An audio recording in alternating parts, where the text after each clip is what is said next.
the truth is kids need gender affirming care. Kids who are trans need it. And so many people have a stigma on it. And so many people don't understand biology and don't understand what the risks are, but what the risks aren't either. And it's really difficult to try to explain this in a 1-minute video when people are so heated out of the gate. Like they're so filled with feelings that it's hard to bypass that and get to the core of like, but here's actually what we need.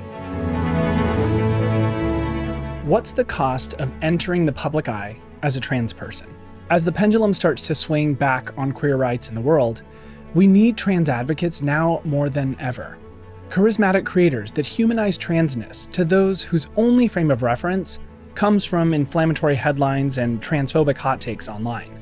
We sat down with Mercury Stardust to look back on the last 3 years of her time in the public eye, from her impact on TikTok to her New York Times best-selling book, Safe and Sound, a renter-friendly guide to home repair. What's next for Mercury? And would she do it all again? Mercury didn't start making TikTok videos to become an advocate or famous. For her, it just sort of happened. The trans handyma'am on TikTok is best known for her compassionate DIY videos, making home repair accessible to people who've been otherwise shut out of the conversation. Mercury, being the person that she is, used her platform to care for her community. She soon found herself among a select group of beloved trans creators on TikTok who have become, whether they wanted to or not, ambassadors for their community. This sets creators like Mercury on the front lines of anti-trans hate online, the ramifications of which are an incredibly heavy burden.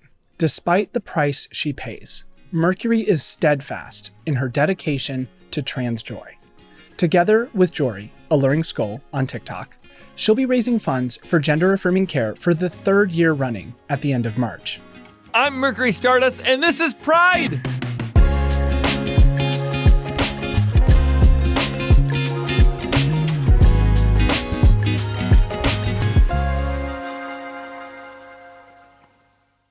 Thank you so much for being here today. I think everyone knows who you are, but for those that don't, would you mind telling everybody who you are? I'm sure that not that many people know who I am. When people see me at the grocery store, they're like, "You're that handy lady, right?"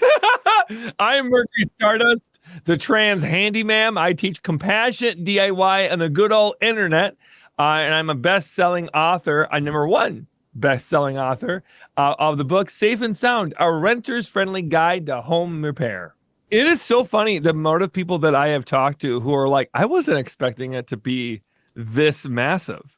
Yeah, it's like a textbook. That was what, so I don't know how much you want to get into the nit and gritties about this, but I will say that when we were talking about this book and how this book was going to be, one of my biggest priorities was I wanted it to be like a children's book. But with all this information, there was no way to make it completely like that, right? Like you can't be like, you know, Charlie Brown and, you know, the wrenches and tools, you know?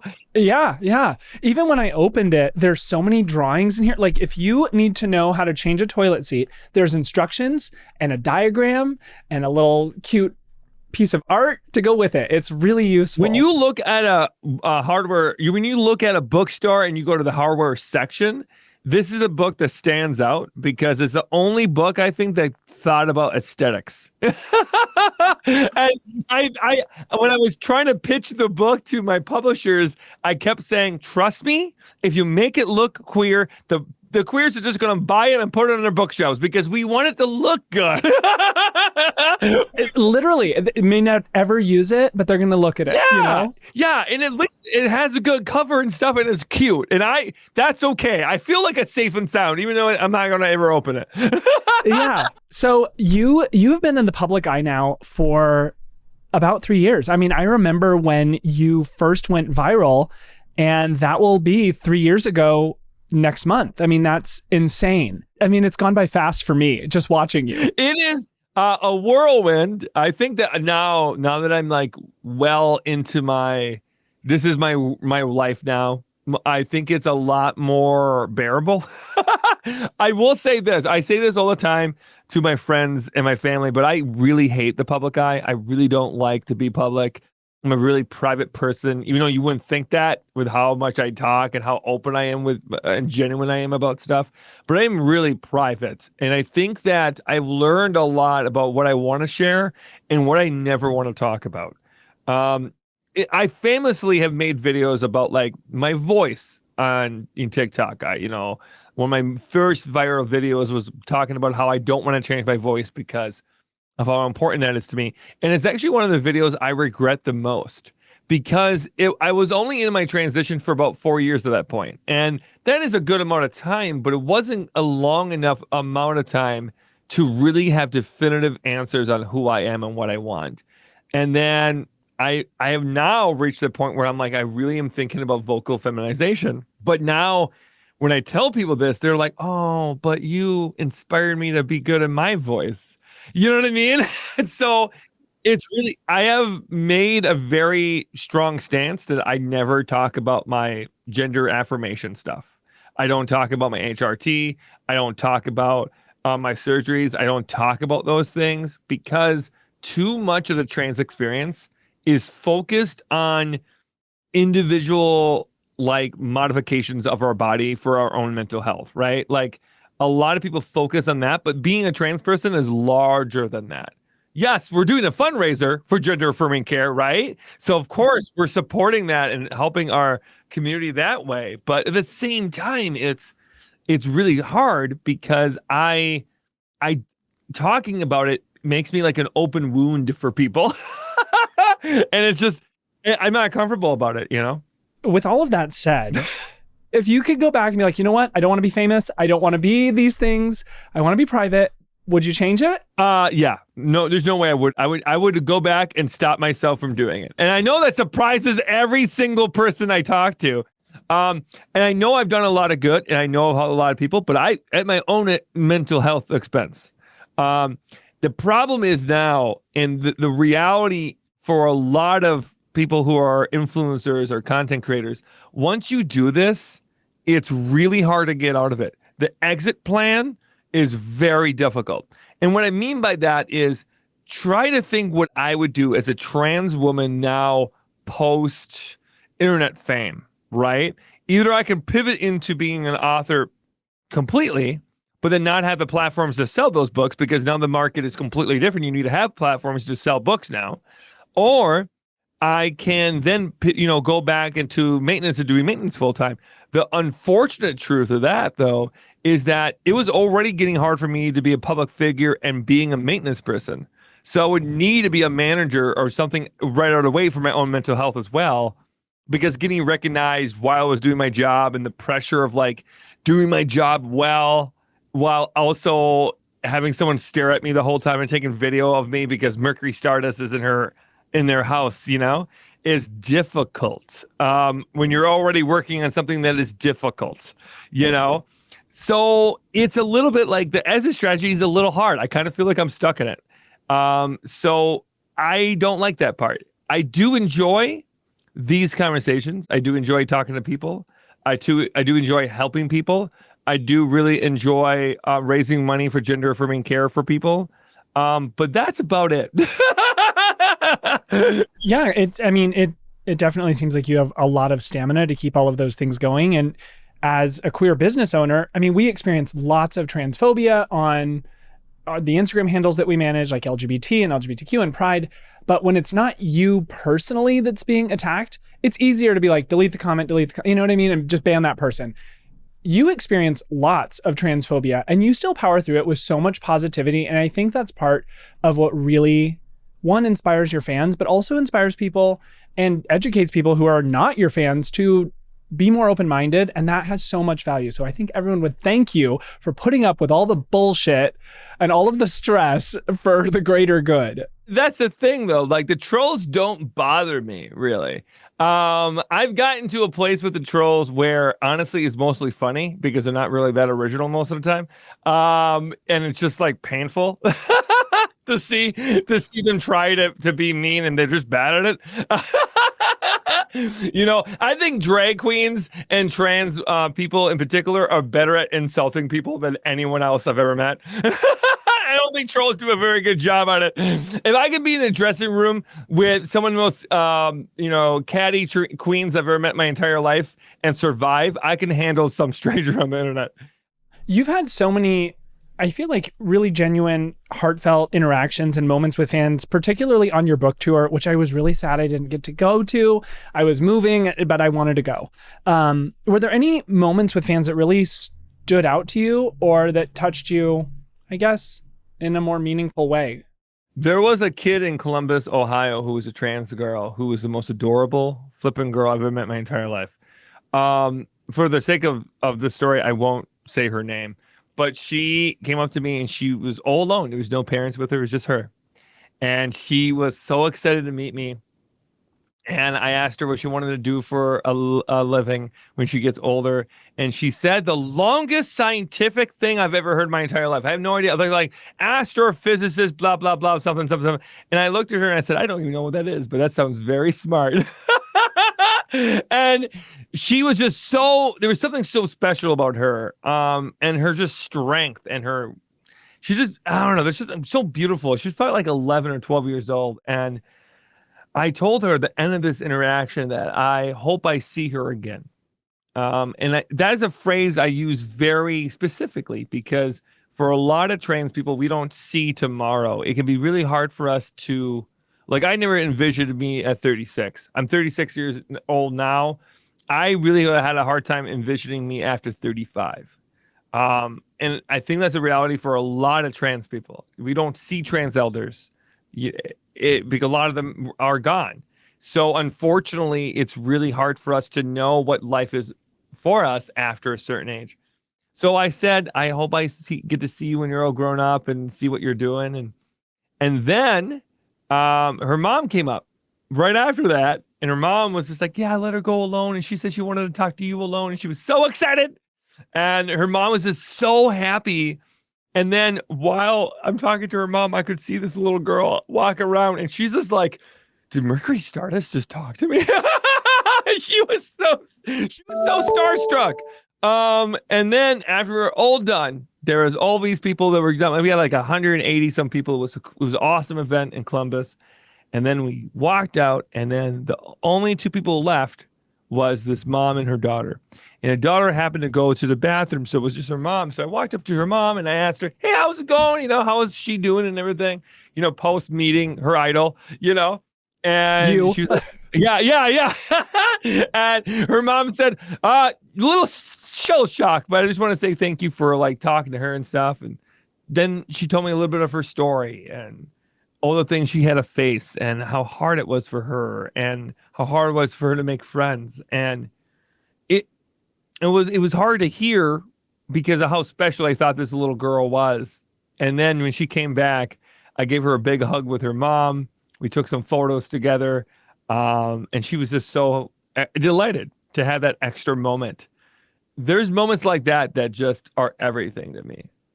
Meeting other trans people, especially the youth, who every single time I think I would wag my tail. You know what I mean? Like every single time it was something special. There wasn't a moment that I want to forget, There's that, and also meeting the parents who have trans kids who left the, Texas or Florida, and they will walk up to you and they'll be like, "Oh, I'm a Texan who left because of the fear of my kids being taken away from me, and I'm living here now in Seattle or Portland or Illinois." We heard that a lot, and every time that was told to me, it was like my heart dropped, and it happened enough where it became pretty regular to hear that at least a couple of times every tour. Just this week, the UK banned gender affirming care for anyone under 18. Do those sorts of world events and political events, do those fuel you to keep pushing? Yes. Back to the point of me not really liking to do this. The only thing that would have kept me going and would have wanted me to start doing this is those things.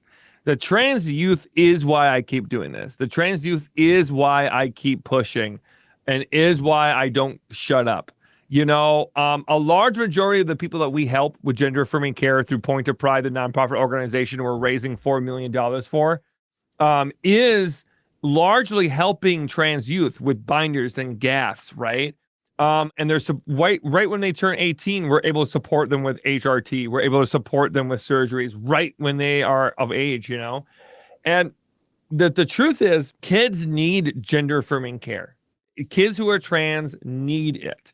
And so many people have a stigma on it. And so many people don't understand biology and don't understand what the risks are, but what the risks aren't either. And it's really difficult to try to explain this in a 1-minute video or a minute and a half video when people are so heated out of the gate. Like they're so filled with feelings that it's hard to bypass that and get to the core of like, but here's actually what we need.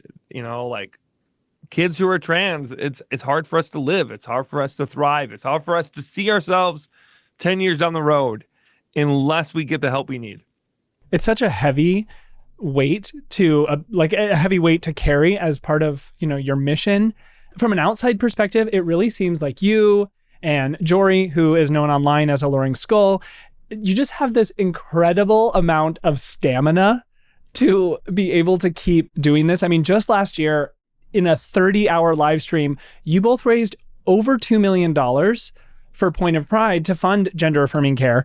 For one, 30 hours is insane. But what is fueling, and I know you can't speak for Jory, but what is fueling your energy to keep doing this? I have a bang. Do you need a bang? I will tell you this right now. I can speak for Jory, and she would 100% agree with everything I'm saying. I just spoke to Jory like 20 minutes ago. So I will say this. What keeps me and Jory going is, we love to be able to prove to people that trans joy is a real thing. And that so much of the negativity out there, so much of this narrative is trans pain. A video of me talking about how happy I am won't go as far as me talking about how sad I am and depressed I am and how hard it is, and talking about, murder in the trans community and how prevalent that is in Milwaukee, Wisconsin. That, those videos I talk about will go viral, right? And that's frustrating. But when I talk about something that is like, good, like we can help people, we can do this, we don't get as much attention, right? We raised $2 million in 30 hours and we didn't get that much press about it last year. And now we're going to raise $4 million in about another 30 hours and we're hoping we get more press. And it's kind of like that, like you tell me I can't do it, I'm going to do it kind of thing at this point. What fuels me is just like, we deserve healthcare. We deserve support. And we deserve to have these conversations and to take up space in these conversations about medical care. The trans community deserves that.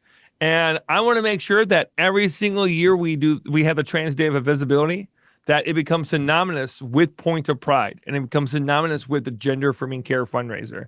So every year Trans Day of Visibility is around, I plan on being right there with my big mouth going and raising as much money as we possibly can. And right now, if someone wants to go and donate, they can do that by clicking on the link in your bio on Instagram. I'm assuming on TikTok too, and donate now. Is that right? Yes. Right now, we're raising money actively. What we like to do, we call this the landing pad time period. I like to get a good runway before we get to the actual goal, because it can be really hard for our audience to feel like, oh, I'm going to hit 4 million. So we're hoping to hit a couple 100,000 beforehand in order to get the ball rolling, and then we'll go for it. So right now, as we're recording this right now, we're at $60,000 already. I was just looking to check it out, and it does look like you're real close to the 60,000. Yeah, it's kind of wild that we opened it and we haven't done a lot with it yet, and we're already at 60,000. So I'm really proud of that. But they can also go to pointofpride.org and they can find out information too. I want to be clear where this money is going to go. So 22,000 trans people will be affected by that $4 million.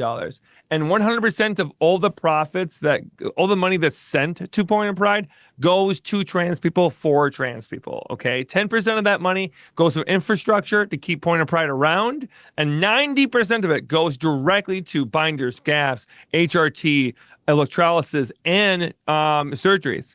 So that's a really good percentage for nonprofits. That's not a typical percentage for nonprofits. No, it seems like a lot. Yes. And that's why we're working with them. Originally, last year, it was 100% of the profits. I mean, that was pretty amazing. Yes. Yeah. We told them you need infrastructure, baby. Because one of the things that Point of Pride was organization has been around for 10, 11 years, but they were a small organization, and we've helped them expand a lot. Jory and I have helped them expand from a pretty small organization to now having part-time employees.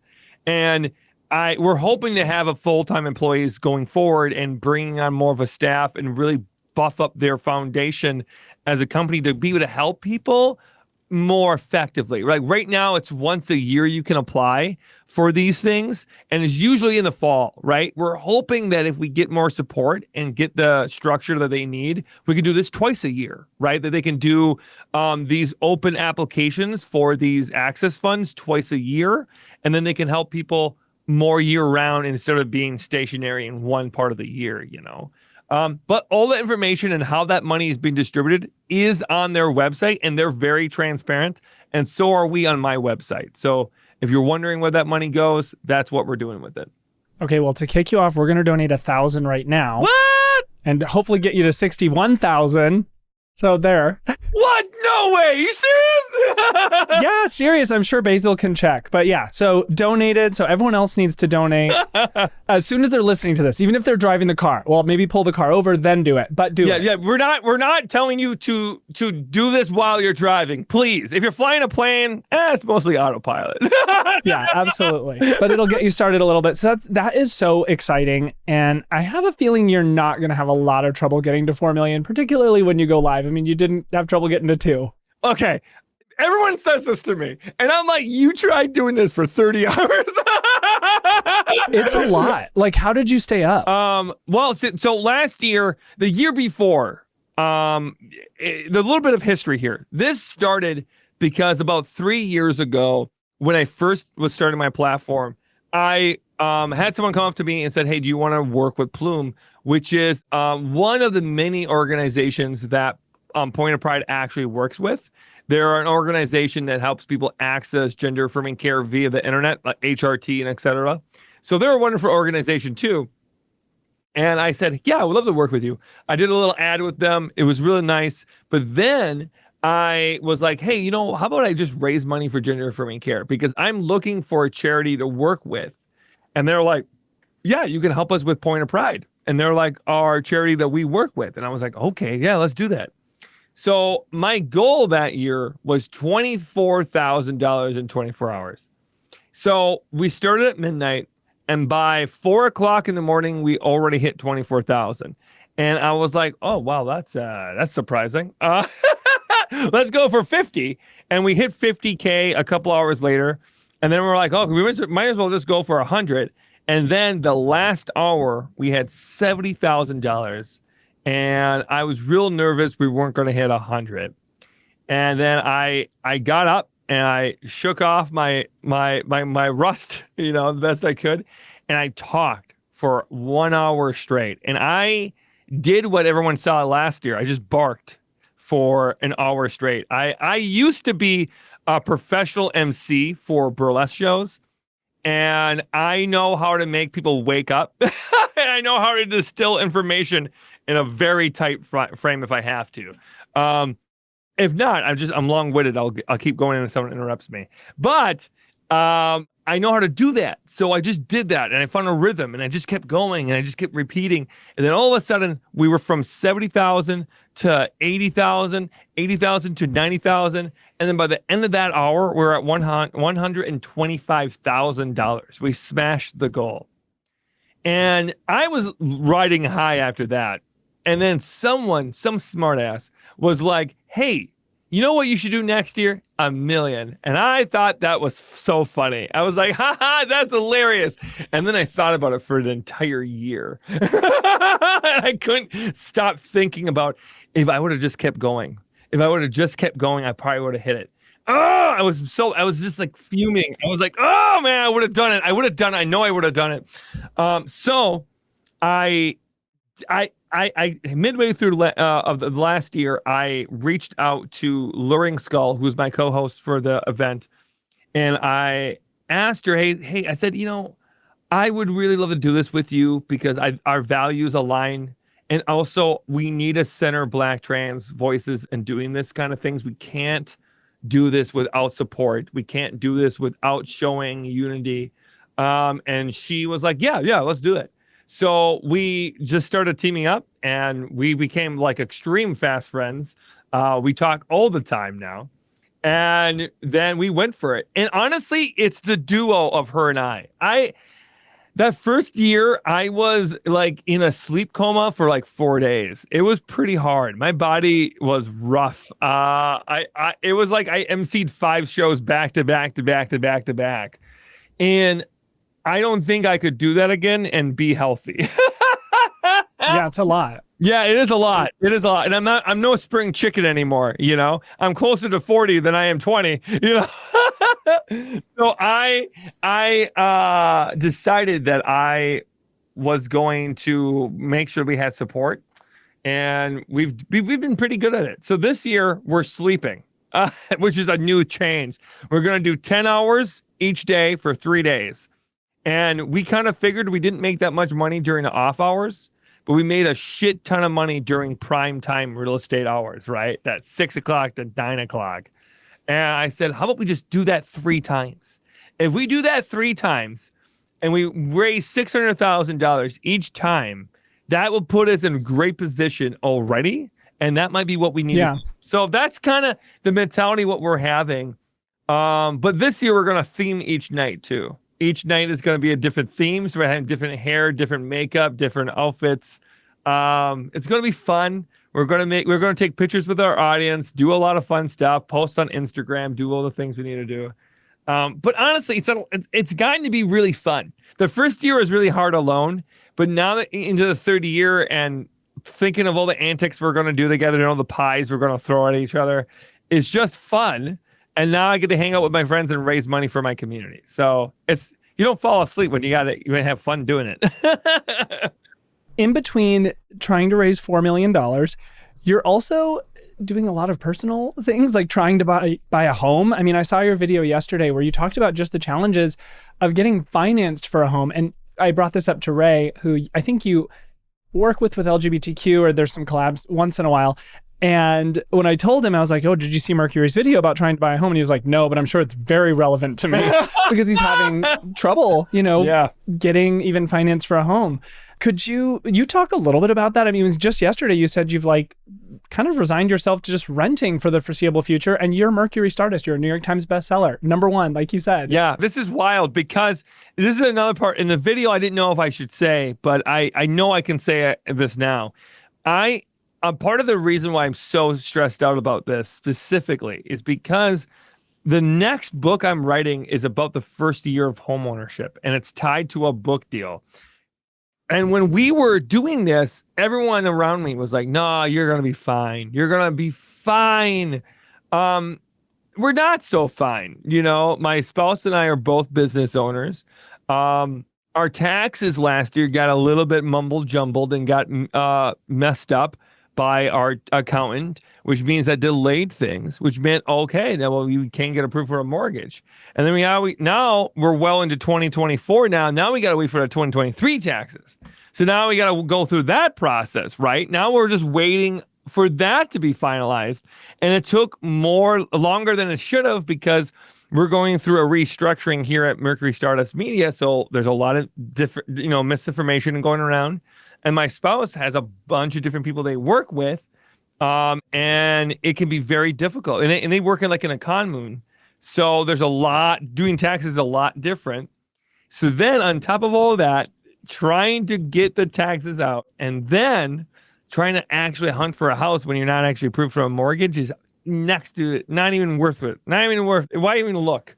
And now that it's been 6 months of trying to get approved for a mortgage, and raising my credit score and doing all these things I'm told will get me a house.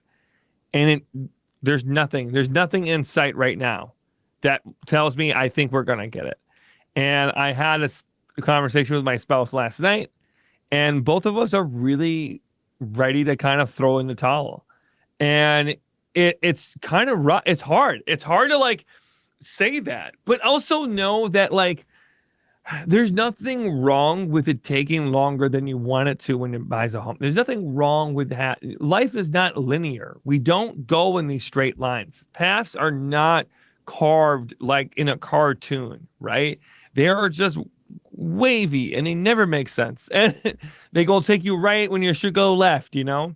But eventually you should get where you go or where you need to be if you just keep moving your feet.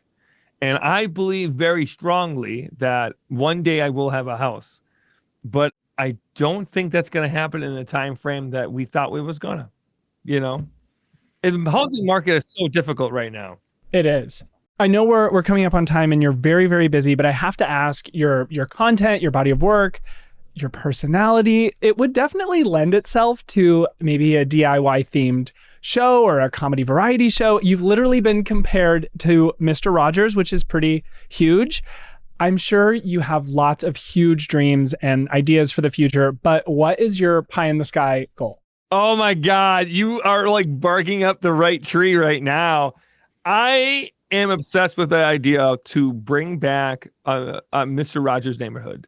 I am a huge Fred Rogers fan. I have been my entire life. And hearing people compare me to him is absolutely wild, and it's an overwhelming feeling, to be honest. I feel like I'm a little bit more Miss Frizzle than I am Mr. Rogers, but I will take it. I'm a little bit like PB Herman and Miss Frizzle, and then a little bit of like spiritually Mr. Rogers, you know. But that being said, my biggest dream is to do a show that we're calling Mercury's Magic Workshop. And it's basically a show that's styled in, you know, me being with amazing guests, fixing things, and then going to locations and learning how things are made and how contractors do their job, and then fixing things at the end of the episode every time. I feel like there should be puppets involved. Like, yes. If Jim Henson's company's listening. I used to be a puppeteer, and I worked with Jim Henson Studios way back in the day as an You intern. did? Yes, for 6 months. I'm thinking like Bear in the Big Blue House kind of. Oh yeah, you got to do that. You got to do the full body. That would be so funny. But yeah, no, I always think about bringing puppets into everything. We've talked about bringing puppets into my videos and stuff more often. You need one right next to the on-air sign that just like gives you commentary. You know what? You're right. You're right. We do. Like a Fraggle. Yeah, we need a Fraggle. Sometimes people say that I sound like Kermit the Frog, and I gotta tell you, I get it. I see it. I mean, I feel like you could do a good impersonation for sure. Lastly, just to remind listeners, what can they do to help support the fundraiser with you and Alluring School, Jory? Well, if you want to support us and the Gender Affirming Care Access Fund that we're doing for Point of Pride, a nonprofit organization that's dedicated to helping trans people by trans people, you can go to their website, pointofpride.org, and you can find out exactly how the money is going to be distributed. 22,000 trans people will be affected by this, and that's a huge deal. And that's going to include gaffs and binders, electrolysis, surgeries, and HRT. So it's a huge deal for a lot of people, and they help the people in our community who are the most vulnerable. So they help a lot of people who are BIPOC, a lot of people who are disabled, and they help as much youth as they possibly can. And they're really a wonderful organization. So if you want to do that, you can absolutely donate what you have with what you got. And if you can't do that, donate your attention, because we live in an attention-based economy. So please like, share, comment, do all the things, engage with the content you're seeing about the fundraiser, and let's get the word out. Thank you so much. And everyone, you can follow Mercury Stardust at Mercury Stardust, TOPZ, Tops, on Instagram. Wonderful. Or TikTok, or everywhere. Yeah, everywhere. All the things. I'm everywhere. I'm in your house. And definitely pick up a copy of Safe and Sound. Yeah. Thank you so much, Mercury. Thank you. Thank you for having me.